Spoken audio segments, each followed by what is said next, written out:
அனைத்து நல்லுள்ளங்களுக்கும் வணக்கம். நான் ஆர்கே பேசுகிறேன். வீக் மாசமோட நெக்ஸ்ட் சேனல். வழக்கமாக உலக செய்திகள் இன்றைய சிறப்பு செய்திகள். கொஞ்சம் மன்னிச்சிருங்க, கொஞ்சம் வெளியே போனால் திடீர்னு ரொம்ப டிலே ஆகிடுச்சு. நான் எதிர்பார்த்ததை விட வந்துடணும்னு நினச்சிட்டே இருந்தேன். பட் என்னால் ஆன் டைமுக்கு வரவே முடியல, இந்த பதிவு எடுக்கவே முடியல. அதனால் நான் ஆரம்பத்திலே வருத்தத்தை தெரிவிச்சுக்கிறேன். ஏன்னா வழக்கமாக எப்போவுமே 12 மணிக்குள்ளே வெளியிட வேண்டிய ஒரு வீடியோ பதிவு 1 மணி வரைக்கும் தள்ளி போயிட்டு இப்போ கடைசியில் 3 மணி வரைக்கும் வந்திருக்கு. ஹோப் நாளையிலேருந்து இது மாதிரி நடக்காதுன்னு நினைக்கிறேன். நான் வேண்டிக்கிறேன். நான் பர்சனல் விஷயமாக தான் வெளியே போனேன். லேட் ஆகிடுச்சு, வரவே முடியல. நானும் எவ்வளோ ட்ரை பண்ணி பார்த்துட்டேன். சரி, இப்போ தான் வந்தேன். நான் நிறைய விஷயங்கள் பேசலாம் வாங்க. அதனால் நான் பெருசாக உங்களை ரொம்ப ஒரு மாதிரி அதிர்ச்சியான தகவலாம் சொல்லி உங்களை அதிர்ச்சியாக்க விரும்பலை. நான் அதனால் நேரடியாக பதிவுக்கு போயிடலாம். ஸோ வீடியோக்குள்ள போகிறதுக்கு முன்பு நீங்கள் நம்ம சேனலை சப்ஸ்கிரைப் பண்ணலாம். சப்ஸ்கிரைப் பண்ணிட்டு வாங்க. மறக்காம பெல் பட்டனை கிளிக் பண்ணி ஆல் ஆப்ஷன்ஸ் கொடுங்க. வீடியோ கொடுக்கலாம்.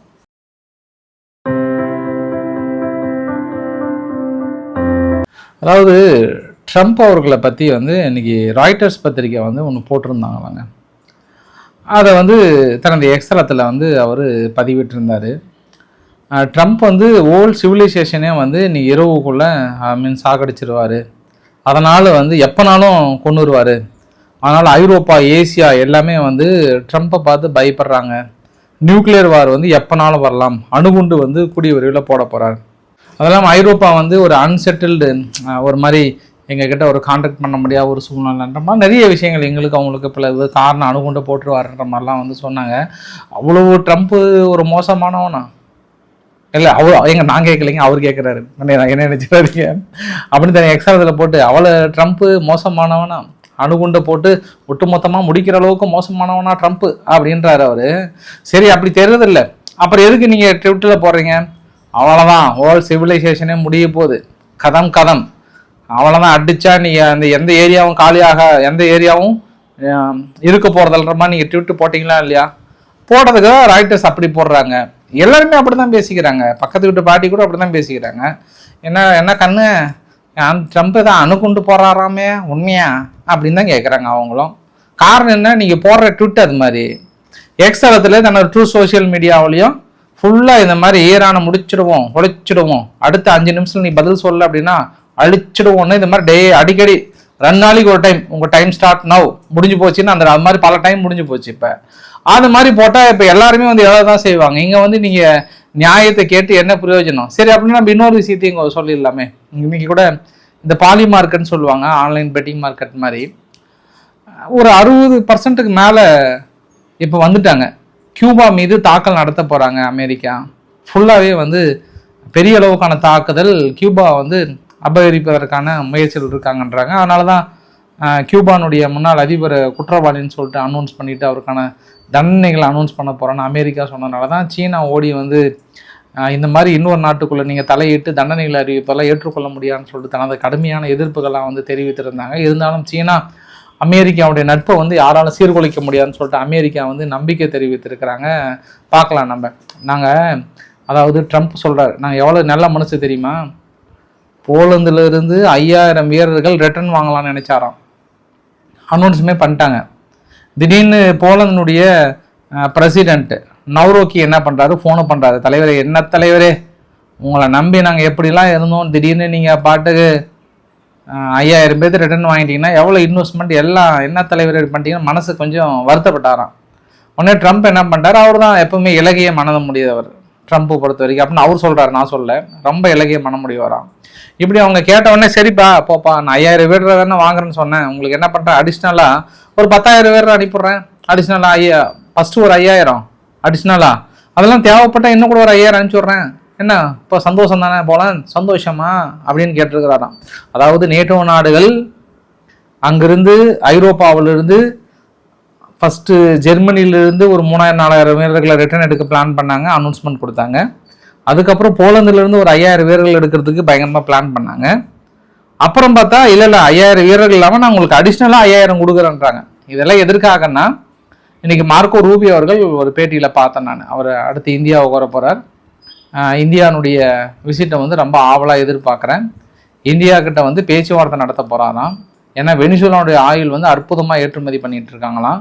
அது கூடிய நாங்கள் டீல் ஏற்படுத்த போகிறோன்றாங்க. இதில் கூட பாருங்கள், மார்க்கோ ரூபியோ அவர்கள் எல்லாம் வேலை நம்மளுக்கு தேவைன்னா வெனிசுலா நம்ம டைரெக்டாக போயிடலாம். இவங்க யார் இடைத்தரகர் வச்சு ஒரு கமிஷன் அடித்து கொடுக்கறதுக்கு. இப்போ அமெரிக்காவுடைய பேரில் தான் வெனிசுலா கிட்ட நம்ம வாங்கணும்.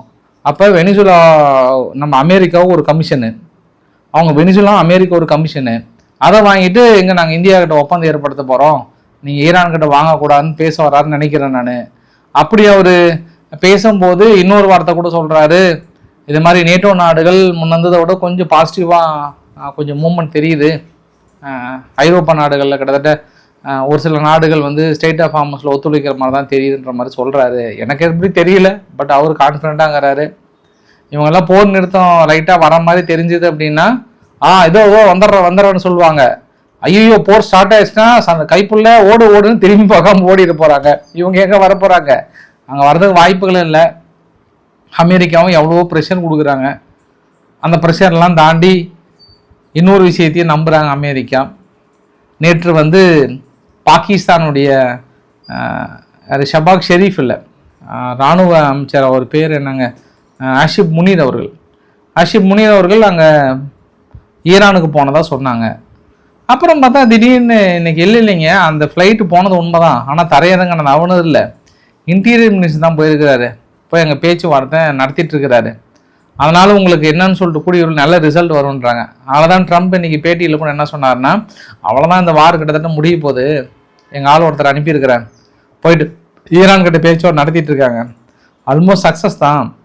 இது முடிஞ்ச உடனே பார்த்தீங்கன்னா அவ்வளோதான், அங்கே கேஸோலைன் வந்து ஒரு $1.85 குறைஞ்சி வந்துடும். இந்த யுத்தத்தினால தான் பெரிய பிரச்சனை. அவ்வளோதான் முடிஞ்சு தான் போகிறாங்க, அவ்வளோ பேச்சுவார்த்தை போயிட்டு அவ்வளோ முடிக்க போகிறாங்கன்றாங்க. இவர் எப்பெல்லாம் இது மாதிரி சொல்கிறாரோ அந்த குரூடாயிலோட விலையை வந்து குறைப்பதற்காக தான் சொல்கிறாரு. பட் இதனால மக்கள் நம்புகிறாங்க, முதலீட்டாளர்கள் நம்புகிறாங்க, ஒரு சிலர் வந்து நம்பிட்டு தான் இருக்காங்க. பட் இந்த பேச்சுவார்த்தை பெருசாக எனக்கு சக்ஸஸ் ஆகுமா அப்படின்னா உங்களுக்கு ஒரே ஒரு பாயிண்ட் ஆஃப் வியூவில் சொல்கிறேன். அடுத்து தனது அடுத்த அறிவிப்பை என்ன சொல்கிறாருன்னா, அவங்க கிட்ட இருக்கக்கூடிய அந்த என்ரிச் பண்ண யுரேனியம் இருக்கு இல்லையா, அதை வந்து வேற நாடுகளுக்கு ஷிப் பண்ணவும் ஒத்துக்க மாட்டோம், யாரும் ஒத்துக்க மாட்டோம், நாங்களே போயிட்டு கண்ணு முன்னாடி முழுமையாக எடுத்து வந்தால் மட்டும்தான் ஒத்துக்குவோம், அது கண்டிப்பாக எடுத்துகிட்டு வந்தே தீரும், அதில் எந்த மாற்று கருத்துமே இல்லைன்ட்டாங்களா. சரி, இது பேச்சுவார்த்தை சக்ஸஸ் ஆயிரும். சம்பவம் நம்பர் 1. சம்பவம் நம்பர் 2, இது வரைக்கும் 30 கப்பல்களுக்கு மேலே ஒப்புதல் கொடுத்துருக்காங்களாம் ஸ்டேட் ஆஃப் ஹார்மஸை கடந்து வர்றதுக்கு ஈரான். இப்போ ஒன்று கடந்து வந்துட்டுருக்கு. நேற்று மட்டுமே 19 கப்பல் கடந்து வர ஆரம்பிச்சிருச்சு. இப்போ இன்னைக்கு எல்லாருமே டோல் வசூல் பண்ணுறாங்க, ரொம்ப சிவியராக வசூல் பண்ணுறாங்க, ஓமன் கிட்ட போய் பேச்சுவார்த்தை நடத்துகிறாங்க. இது சம்பவம் நம்பர் 2. ஏன்னா மார்க்கோ ரூபியோ அவர்கள் இந்தியா வர்றதுக்கு முன்பு பெரும்பாலான நாடுகள் டோல் வசூல் பண்ணுறது விரும்பலன்ற ஒரு கருத்தை சொல்கிறாங்க. பட் ஈரான் என்ன பண்ணுறாங்க, ஓமன் கிட்ட போய் பேசி டோல் வசூல் பண்ண ஆரம்பிச்சிட்டாங்க, வசூல் வேட்டையில இறங்கிட்டாங்க. ஈரான் அங்கே ஒரு கேட்டை போட்டு வசூல் பண்ண ஆரம்பிச்சிட்டாங்க. இது 2 மட்டும் நீங்கள் மனசில் வச்சுக்கோங்க. இந்த பேச்சுவார்த்தை சக்ஸஸ் வருமா வராதான்றது நீங்கள் மனசுக்குள்ளே வச்சுக்கோங்க. ஏன்னா அமெரிக்காவும் மற்ற நாடுகளும் டோல் வாங்கக்கூடாதுன்றதுல ரொம்ப தெளிவாகிறாங்க. அதெல்லாம் கிடையாது, நாங்கள் வாங்கி தான் தருவோம் அப்படின்றதுல இவங்க தெளிவாகிறாங்க. அதனால் பேச்சுவார்த்தையை நான் உங்கள் வசம் பண்ணுறேன். இருந்தாலும் CNN பத்திரிகைகள்லாம் மறுபடியும் என்ன சொல்லியிருக்காங்கன்னா, ஈரான் வந்து முன்பு இருந்ததை விட அதிகமான ட்ரோன் ப்ரொடக்ஷன் வந்து ஸ்டார்ட் பண்ண ஆரம்பிச்சிருக்காங்களாம். கிட்டத்தட்ட அந்த லெவல் வந்து ரீச் பண்ணிட்டே இருக்கிறாங்களாம். அரிபரியா அமெரிக்கா எந்த அளவுக்கு முன்முயற்சி பண்ணுறாங்களோ அதை விட அதிபரியாக வந்து பயங்கரமாக அதிகமாக தயாரிச்சிட்டு இருக்காங்க. ஒன்ஸ் அகெயின் இந்த தடவை அவங்க யூஏ மட்டுமே பெருசாக குறி வைக்க போகிறாங்க. ஏன்னா உங்களுக்கு நேற்று கூட இந்த வரைபடத்தை காட்டியிருந்தேன், அவங்க இந்த ஃபியூச்சரா வரைக்குமே வந்து ஃபுல்லாக தடை பண்ண ஆரம்பிச்சிட்டாங்க, எக்ஸ்டெண்ட் பண்ணிவிட்டு அதை முழுமையாக நம்ம பக்கம் ஒழிச்சே ஆகணுன்ற மாதிரிலாம் வந்து பயங்கரமாக சொல்லியிருக்காங்க. இது அங்கே இருக்கக்கூடிய பதிவுகள். ட்ரம்ப்புக்கும் சிஜிபிங்கும் அவர்களுக்கும் ஒரு ஸ்விங்க் ஒன்று, அதாவது ஒரு நல்ல ஸ்விங்க் ஒன்று வந்திருக்கான். என்ன காரணம் அப்படின்னா, சிஜிபிங் அவர்கள் சொன்னதற்கு இணங்க, இது ரொம்ப முக்கியம், சிஜிபிங் அவர்கள் பேச்சு கேட்டு தான் ட்ரம்ப் அவர்கள் தைவானுக்கு கொடுக்க வேண்டிய 14 பில்லியனுக்கான ஆயுத இது வந்து கொடுக்கலையா, இப்போ நிறுத்திட்டாராம், ஹோல்டு பண்ணிட்டாராம். இல்லை நம்ம சீனாவுக்கு போனோம், சீனாவுக்கு கொஞ்சம் ஏற்றுமதி பண்ண வேண்டியது இருக்குது. ஏன்னா இன்றைக்கி சீனா இன்றைக்கி ஒரு வார்த்தை சொல்லிட்டாங்க, இன்றைக்கி இந்த rare earth element US, Mexico, இன்னும் ஒரு 2 நாடுகளுக்கு வந்து நான் ஏற்றுமதி பண்ணல, கொஞ்சம் ரொம்ப ரெஸ்ட்ரிக்ட் பண்ண ஆரம்பிச்சிட்டாங்க. ஏன்னா அது ஒப்பந்தங்கள் முழுசாக முடியாதனால கொஞ்சம் அப்படி இப்படின்னு இழுபடியாக இருக்கிறனால அமெரிக்கா வந்து என்ன நினைக்கிறாங்கன்னா, தைவானுக்கு கொடுக்க வேண்டிய ஆயுதங்கள் ஒரு 14 பில்லியன் அப்படின்னா பெரிய விஷயங்க, பெரிய பெரிய ஆயுதங்கள் அதெல்லாமே, அது எல்லாமே ட்ரம்ப் வந்து இப்போதைக்கு நிறுத்தி வைக்கிறாரு. அப்போ சீனா என்ன நினைக்கிறாங்க, வெரி குட் கோட்டசாமி நம்ம சாதிச்சிட்டோம் அப்படின்னு அவங்க நினைச்சாங்கன்னா, இன்னைக்கு யுஎஸ் காங்கிரஸினுடைய கூட்டத்தில் ஒரு வார்த்தை வந்து சொல்கிறாங்க, இது மாதிரி 14 பில்லியனுக்கான ஆயுதங்களை திடீர்னு தைவான் நிறுத்துவதற்கான மிக முக்கிய காரணம் சீனாவுடைய நட்புறவா இல்லை வேறு ஏதாவது காரணமா அப்படின்றதுக்கு, இல்லை ஆப்ரேஷன் எஃபிக் ஃபியூரி இன்னும் முடியல ஈரானில், அடுத்து தாக்கல் நடத்தணும் அப்படின்னா நம்மளுக்கு ஆயுதங்கள் தேவை, அந்த ஆயுதங்கள் ஃபுல்லாக நம்ம தைவானுக்கு ஒப்புதல் கொடுத்து அனுப்ப ஆரம்பிச்சிட்டோம்னா அப்போ நம்ம என்ன பண்ணுறது? அப்போ நம்மளுக்கான ஆயுத தேவையை ஃபுல்ஃபில் பண்ணுவதற்காக தான் இந்த பிரச்சனையெல்லாம் முடிஞ்சாதான் அங்கன்றாங்க. அப்போ இந்த வித்தியாசம் தெரியுதுங்களா? சரி, ஒரு சில ஊடகங்கள் எல்லாம் என்ன நினைக்கிறாங்கன்னா இது சீனா கிட்ட போனதுனால தான் நினைக்கிறாங்க. அதெல்லாம் ஒன்றுமே கிடையாது. இங்கே சப்போஸ் 2.0 ஸ்டார்ட் ஆகிடுச்சு அப்படின்னா அவர் கண்டிப்பாக ஆயுதங்கள் நிறைய தேவைப்படுது. அது இல்லாமல் இஸ்ரேல் வேறு கேப்படாமல் அடிச்சுட்டே இருக்கிறாங்க லெபனானை. இன்றைக்கி கூட ஒரு 4 மருத்துவ ஊழியர்கள் இறந்து போனதாக சொல்கிறாங்க. தாக்குதல் கொஞ்சம் கூட குறையில, அப்படியே இருக்குது. அதனால் என்ன நினைக்கிறாங்கன்னா ஆயுதங்கள் 14 பில்லியனுக்கு ஹோல்டு பண்ணியிருக்காங்க. ஆனால் இன்னொரு விஷயத்தையும் பார்த்தேன் நான், ரொம்ப அவசர கதியில் உக்ரைனுக்கான வான்தடுப்பு சாதனங்களையும் ஆயுதங்களையும் அதிகப்படுத்துகிறாங்க. யார் இவங்க? ஜெர்மனியும் அதிகப்படுத்துகிறாங்க. அமெரிக்கா வந்து அவசர ஒப்புதல் கொடுத்துருக்காங்க வான்தடுப்பு சாதனங்களை.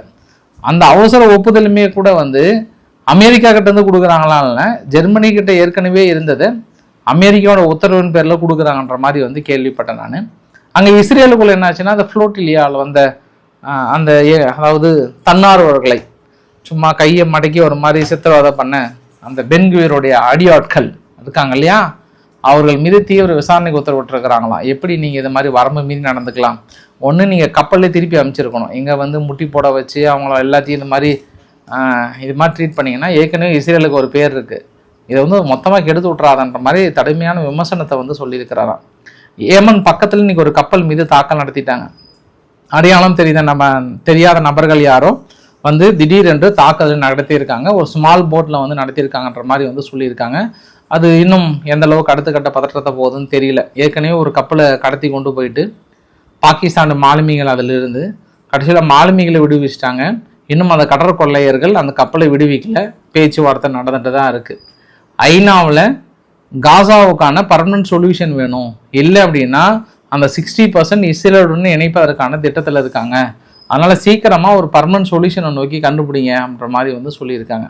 உக்ரைன் என்ன சொல்கிறாங்கன்னா, இப்போ ஸ்டார்லிங் நெட்வொர்க்கை முழுமையாக கட் பண்ணதுனால பெருத்த கெயின் அடைஞ்சிருக்கோம், 400 ஸ்கொயர் கிலோமீட்டர் வந்து நாங்கள் மீட்டி ரிட்டர்ன் பண்ணி எடுத்திருக்கோம் நம்ம, அதனால் ஸ்டார்லிங் டெர்மினல் வந்து இதுவே நீங்கள் ஹோல்டு பண்ணிங்கன்னா கரெக்டாக தான் இருக்குன்றாங்க.